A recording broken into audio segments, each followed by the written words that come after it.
Hello everyone, welcome to back my channel. I hope everyone is having a wonderful day. Before starting the video, please go ahead and hit the subscribe button and give this video a thumbs up.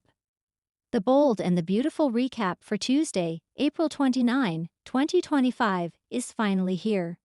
In today's episode, Eric Forrester, John McCook, justifies his decision.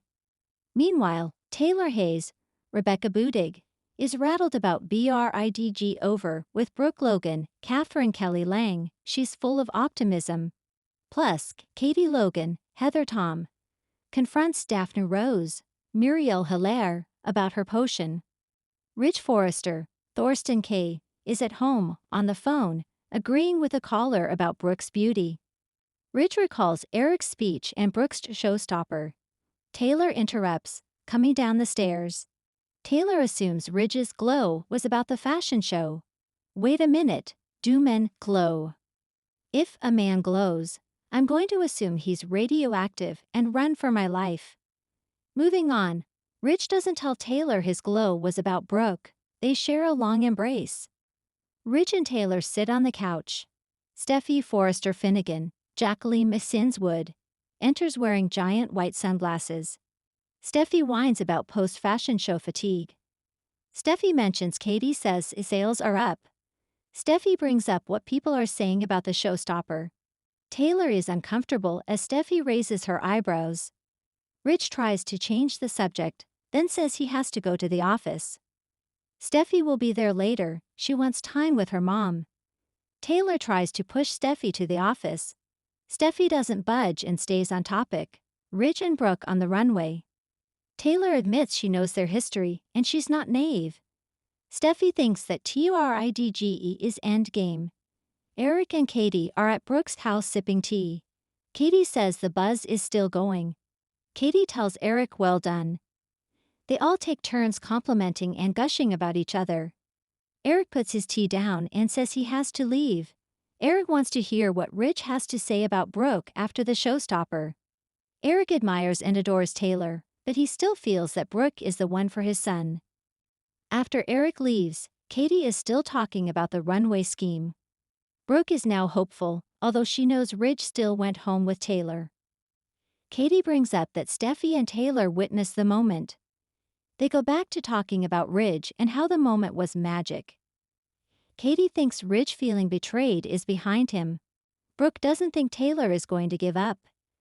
Katie thinks Bridgie is close to reuniting, and Taylor might realize it, too. At the office, Ridge asks Eric to close the door. Ridge brings up the showstopper stunt, using those exact words. They debate about the stunt. Eric still thinks it was the right thing to do. The patriarch tells Ridge that he didn't see a showstopper, he saw his future. Brooke. Ridge gets heated, so Eric's tone softens a bit. Ridge brings up Brooke taking a job to betray him. Eric clarifies that Brooke did that for him. Ridge doesn't want to hurt Taylor again, but Eric brings up that he did the same thing to Brooke. Eric says Brooke is ready to forgive Ridge, so he needs to knock it off. Eric says he can't keep denying his future. It's with Brooke. Ridge flashes back to Brooke in the showstopper. At Forrester Creations, Daphne sashays into Carter Walton's, Lawrence St. Victor office. The COO gushes about Daphne's brilliant idea about the fragrance. Daphne turns it into gushing about Carter giving the company back after the takeover. She's never met anyone like him before. Daphne is so happy to be part of Carter's vision and the future. Carter appreciates how Daphne urged him to follow his gut. Carter mentions Hope Logan, Annika Noel, which doesn't please Daphne. The nose tells him to forget about Hope. They need to focus on their future and what they can build together. Daphne tries to get closer to Carter, but he backs away. Then de Forrester Dominguez, Delon de Metz, is seen spying from a doorway. Zendi interrupts and says Will Spencer, Crew Morrow, is looking for Carter. As Carter awkwardly leaves, Zenda asks what he walked in on. Zenda brings up the almost kiss. Daphne tries to blow it off, but Zenda isn't fooled. Do you have actual feelings for Carter? The nose is shocked by it herself. While the two talk, Katie quietly listens to their conversation. Zend just happens to bring up the scheme that brought her to FC. Daphne needs that kept secret, and Zend agrees, but only because it's not his place and would be bad for business right now. Zend clearly isn't pleased with Daphne as he walks out. Katie enters and confronts the nose. Katie brings up how impressive it is that no one can resist Daphne's sense. What exactly is in it? Nobody can seem to pinpoint it, not exactly. Katie says it must be fun, kind of like making a potion. Daphne's eyes widen. Katie suggests the potion is being used to manipulate Carter. Opening scene. A different kind of brew. The episode opened with an unusual visual for the bold and the beautiful. A flickering candle on a dark counter in the Forrester guest house. Daphne stood in the middle of the room, whispering softly in French, a worn leather pouch in one hand and a tiny glass vial in the other. As the camera zoomed in, the faint smell of rosemary and lavender seemed to seep through the screen. Daphne carefully dropped a few pale blue petals into boiling water, then uncorked the vial and added a single drop of something thick and red. "Just a touch of truth," she whispered, "and a twist of desire." The potion, or tea depending on who you asked, swirled to life with an almost iridescent shimmer. She set it aside to cool, glancing at a framed photo of Luna, then one of Finn, both cracked but still upright. "Time to set things right," she murmured. Scene 2, Katie Logan means business. Over at Spencer Publications, the tension crackled before Katie even stepped out of the elevator. Her heels echoed sharply down the hallway. She wasn't here as a lover, sister, or co-parent today. She was here as a woman fed up. Bursting into Bill's office without knocking, she found him mid-conversation with Justin Barber, who quickly excused himself. "What the hell is going on, Bill?" Katie barked. "You're covering up medical records, threatening doctors, and now Luna is at the center of it?" Bill barely had time to respond before she launched into a tirade. "I've given you a million chances, Bill. I've forgiven your lies, your betrayals, even your affairs with my own sister. But if you're endangering people now, if you're hiding something serious, or manipulating this situation with Luna and Liam, I will come after you." Bill sighed, trying to keep calm. "Katie, you don't understand what's happening." "No," she interrupted. "I don't. So make me understand. Tell me why Liam is acting like a ghost, Luna's falling apart, and Finn is looking at you like you're hiding a body." Bill took a long pause, then finally said, "Because some things are better left buried." The room went cold. Scene 3, Luna, lost and alone. At Forrester Creations, Luna stared blankly at her phone. Daphne had texted her a simple message. "Come by the guest house. Tea and truth." It should have been comforting. It wasn't. Archie tried to reach her, but she brushed him off with a forced smile. She was unraveling. Her dreams were filled with flashes of a night she couldn't remember, Liam's voice, Steffi's tears, and a scent she now recognized from Daphne's tea drawer. When Hope entered the office, Luna stood to leave, but Hope stopped her. "Wait," she said softly. "Luna, are you okay?" Luna's lips trembled.